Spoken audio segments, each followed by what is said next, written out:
All right, so we're starting off our morning with some special guests. So again, thank you for being here so early in the morning, brightly. We're excited to have you all here and learning together.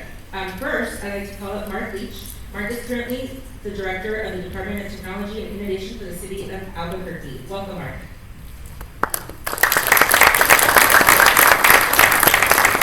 Good morning. Well, good morning, everybody. It's a great morning to be in Albuquerque and working towards our common security goals together.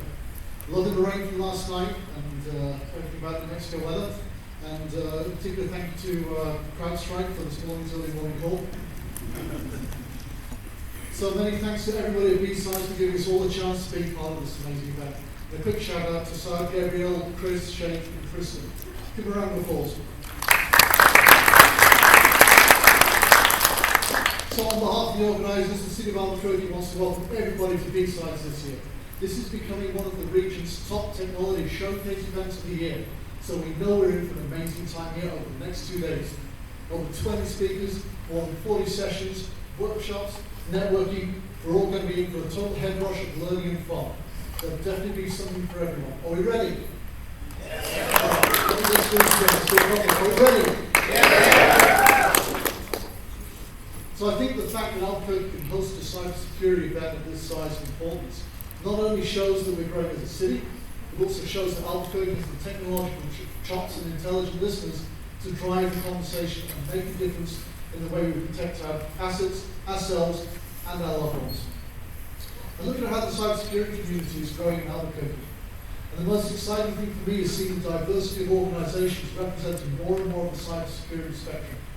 We're not only seeing our established partners maturing and growing up, kind of a proud parent moment here, but it's also great to see the newcomers and startups. And I'm totally stoked to see what new ideas these new people coming into our Albuquerque community and all these new organizations, what they're going to bring to the table. This is an absolutely amazing time to be doing cybersecurity in Albuquerque. I'm so glad that we're all being part of this. So the cybersecurity community here in Albuquerque is moving fast and blazing the trail for what it means to be a vibrant, inclusive industry. And if you think about it, it's an industry where everyone's voice matters. And what you do day in, day out matters. Whether you're protecting homes, family, community, our country, it doesn't get much better than that in terms of a reason to get out of bed and come to work. Am I right? Right. Yeah. Okay, I think some of us are still in bed here. Am I right? Yeah. So I thought this morning I'd like to take a couple of minutes and share a couple of highlights from the past year. I want to give you guys a challenge, and I also want to do a call to action. So it's been a year since we last met, and lots going on this year. And I wanted to quickly share 2 low-cost, easy-to-use highlights that will make a big difference for the City of Albuquerque.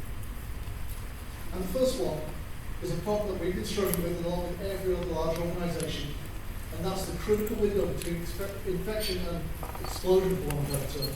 It's getting smaller and smaller. A few years ago, we used to do have days to clean after an attack. We could re-image and bring people in, and life was good. Great days. But today you're realistically talking what, maybe 25 minutes for a medium-sized organisation to go fully through the key phases of identification and containment. That's a really small decision at times now. So take the top exercise you've been around for a long time, and it's easy to dismiss them as non-tech or divorced from reality or yet another exercise you have to go through. But we found that with a little effort and a little creativity, we can transform these into a fun training exercise.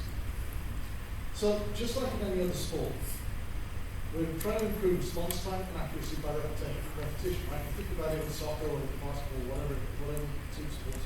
We do drills, and the drills help us to develop the muscle memory, and the muscle memory means that we can respond faster. We know what we need to do without thinking about it. So I just need to give a quick kudos here to Anthony, my ISO, because he's really bought into this fever dream of mine, and he's done a great job really taking it from way beyond what I thought we could do this. So now if you participate in one of our tabletop exercises, you can expect scenarios that are based on actual historical events, and I'm not just talking kind of like reenacting the battle of anything. These are real events that we're basing the narrative on, and they're events that we think could reasonably happen to us in the future, so we're practicing the real situations. We also have multi-departmental participation, so this isn't just about IT. We'll bring everybody in. It's an opportunity opportunity to share, learn, collaborate, exchange ideas. So in other words, we change it from kind of like you're being scored and you're going to go wrong, it's going to be the end of the world, into something where we're collaborating, we're learning from each other, and we never know where the next great idea comes from. And so kind of like having that kind of like infectious collaboration, that is really good to see. So tabletops for us are now changing from kind of like the traditional tabletop scenario and away you go, into something that's closer to whodunit. We even have a kind of like complete master of ceremonies / dungeon master, depending on how you think about it. And his job right now is to referee and make sure that we're sticking to the script, but also they'll throw in some complications, a little bit of real-time spice there. So, final part is we're taking a fun approach.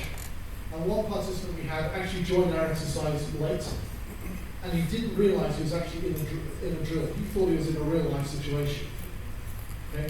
Now, to be honest, we didn't accidentally on purpose tell him that he was in a drill until much later, and so he still gets grief to that.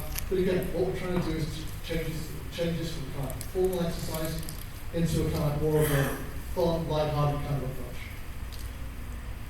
So tabletops, they're cheap to run. We've noticed an increase in collaboration and discussion after the events. And the key realization for me is that for many people, tabletop exercises are the closest they get to a real cyber incident without it really being one. So we owe it to our teams to get them as close to real things as possible by making our exercises into effective learning experiences.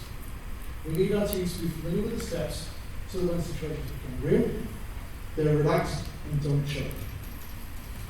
That's the first one. Second one's low-cost, high-impact tools to make a difference. And that's something called Scour. And it's a board that we take with us when we're out and about talking to residents. It's like a bingo board with popular and emerging threats that we can mark off and use to start a conversation about cyber protection and learn what's happening in our community. So none of us have any idea that cyber security could be so much fun. And guess what? Our residents are learning about how to protect themselves better. Yeah? It's a simple tool. You see, cybersecurity doesn't always need to be about the big, expensive kit or the most advanced AI out there. It's all about making sure people know what to do and when to do it. And here's another thing that I realized.